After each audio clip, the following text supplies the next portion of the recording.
참으로 좋으신 주님, 이제 여름이 우리의 눈앞에 와 있고 오늘도 아침부터 맑은 햇빛이 내리쬐는 대지를 한 걸음 한 걸음 걸으며 주님이 계시는 주의 전으로 우리들을 이끌어 주셔서 감사합니다. 나의 주가 되시고 생명이 되시는 하나님, 그 하나님을 향하여 이 시간 온 마음으로 예배하고자 하오니 주께서 받으시고 우리의 중심에 하나님의 성령을 충만케 하사 온전한 예배 드릴 수 있게 하여 주시옵소서. 아멘. 이 귀중한 주일 끝내 주의 전을 찾지 못하고 세상에 있는 성도들도 참으로 많사오니 저들의 생애 속에 더 이상 예수님이 자신들이 필요할 때만 찾는 분이 아니라 주로 바뀌어지는 기적이 꼭 있게 하여 주시옵소서. 아멘. 이 시간도 말씀을 전하오니 전하는 종이나 받는 성도들에게 큰 은혜가 되기를 소망합니다. 네. 예수님 이름으로 기도드리옵나이다. 아멘.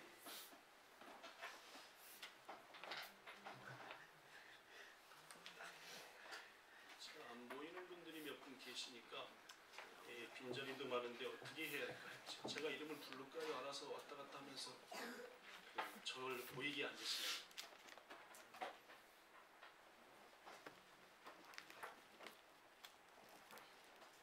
네.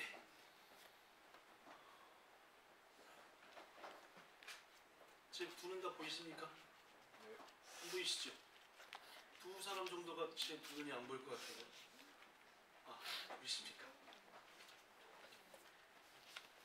자, 말씀을 전하겠습니다.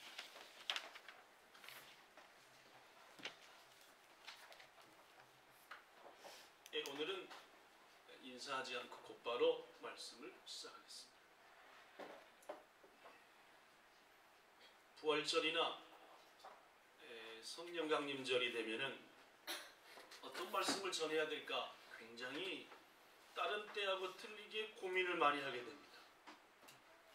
그래서 최근 10여 년 정도 부활주일만 되면은 변함없이 예수께서 부활하신 것은 분명합니다 라고 하는 증명의 설교, 신학적으로는 변증이라고 얘기합니다. 변증학적인 설교를 할 제가 헛돈겁니다. 이유는 뭐냐면은 아직도 우리 교회 성도들 가운데 부활에 대한 확신이 없는 분이 있는 것 같다. 부활절날 부활의 확신 모르고 부활 예배 드리는 게 뭔 의미가 있겠냐라는 뜻으로 그런 마음이 자꾸 와닿아서 부활주일은 항상 매년 똑같이 부활을 증명하는 설교들을 했습니다. 그렇죠? 그랬었습니다. 똑같은 설교였습니다. 성령강림절도 마찬가지입니다. 성령강림절 때 무슨 설교를 해야 되냐? 성령이 우리 속에 계시면 좋다라든지 여러 가지 성령에 관계된 얘기를 마땅히 해야 되겠지만 막상 그렇게 마음먹고 준비할 때마다 성령이 내 속에 없이 그런 말은 무슨 의미가 있느냐 라는 생각이 자꾸만 들어서 다른 말씀을 준비하다 말고도 다시 성령의 사람이 되기 위해서 우린 이렇게 해야 된다 라는 말씀을 전하게 됩니다. 그래서 오늘도 최근 몇 년 동안 전했던 주로 했던 설교 별로 하지 않는데 그래도 성령강림절 때는 무엇보다도 여러분과 저가 성령의 사람이 돼야 되니까 그 말씀을 전하고자 하니 이번이야말로 고토시코소그죠.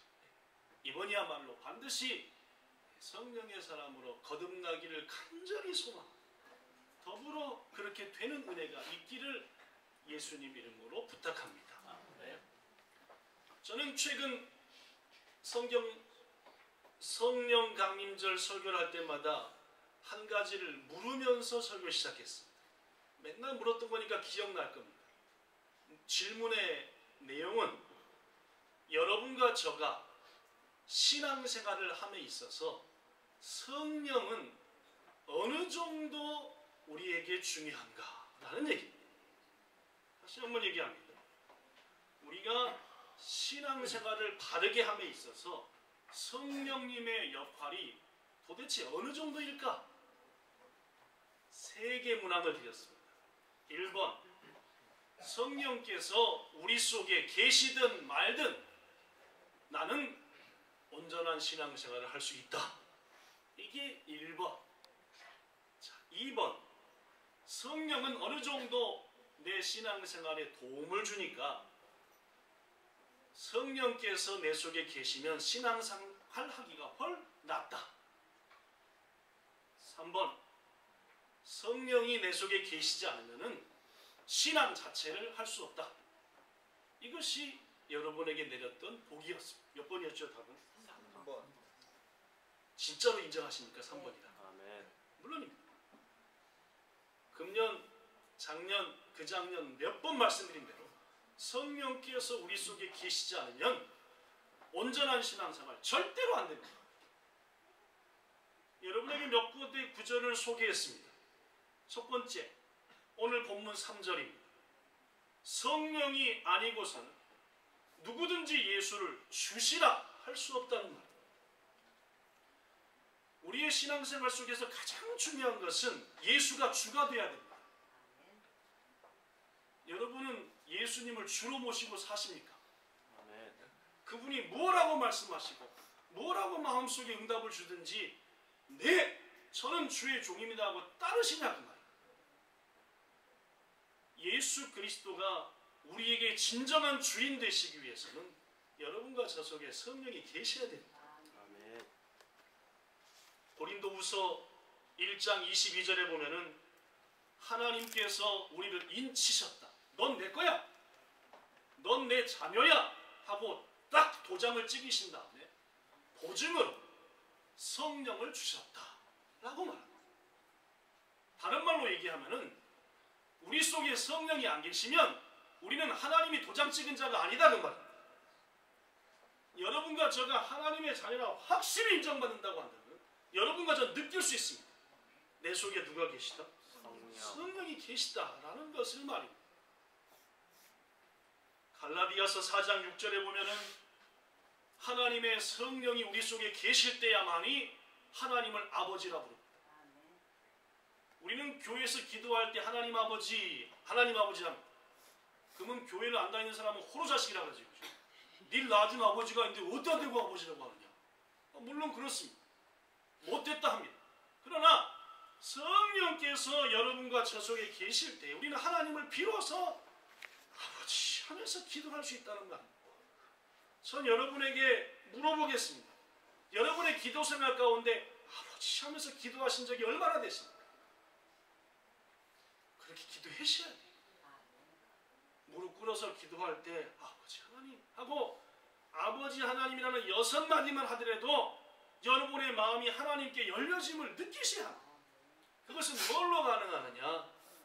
우리 속에 성령이 계실 때 가능하다라는 말입니다. 또한 요한복음 14장 26절에 보면은 성령이 우리 속에 계실 때야만이 하나님의 말씀이 생각납니다. 지난주 하나님의 마음에 뭐한 자가 되죠? 합한 자가 되자. 그래서 첫째, 변화될 목표를 세워 제발 버릴 것은 좀 없애자. 둘째, 성장할 목표를 세워 여기까지는 성장하도록 힘써보자. 성장만 하지 말고 내 일생을 걸고 혹은 금년을 걸고 뭐할 헌신할 목표도 세우자. 그래야만이 우리는 하나님의 마음에 합한 자로 나아간다. 지지난주 말씀 뭐였습니까? 이 시대에 또 다른 어머니가 한번 되보자. 누구의 어머니처럼? 루터가 아니라 누구? 루포의 어머니. 왜 아무도 얘기 못합니까 여러분? 그렇게 목이 터져라 얘기했는데 왜 루포의 어머니란 말이 안 나오시냐는 거야. 뭐 하시며 사십니까 한 주간 내내? 제발 그리스도인은 성경 말씀을 기억하고 사셔.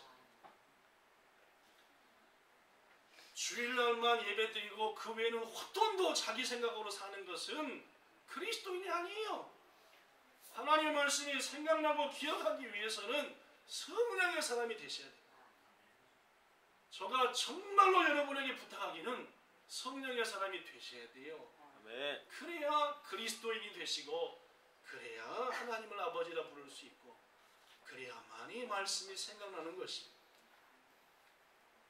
성경에는 또한 성령의 하시는 일에 대해서 우리들이 뭐라고 기도해야 될지 모를 때 우리의 연약함을 도우사 기도할 것을 깨우쳐 주시고 더불어 우리가 그래도 기도 못하면은 성령이 탄식하시면서 우리를 위하여 대신 뭐 해주신다? 기도해 주신다라고 얘기했습니다. 얼마나 성령이 좋습니까? 그치요? 그리스도인 되게 만들지요. 평강을 주시지요. 말씀을 생각나게 하시지요. 기도를 가르쳐 주지요. 기도 못하고 있으면 대신 기도해 주지요.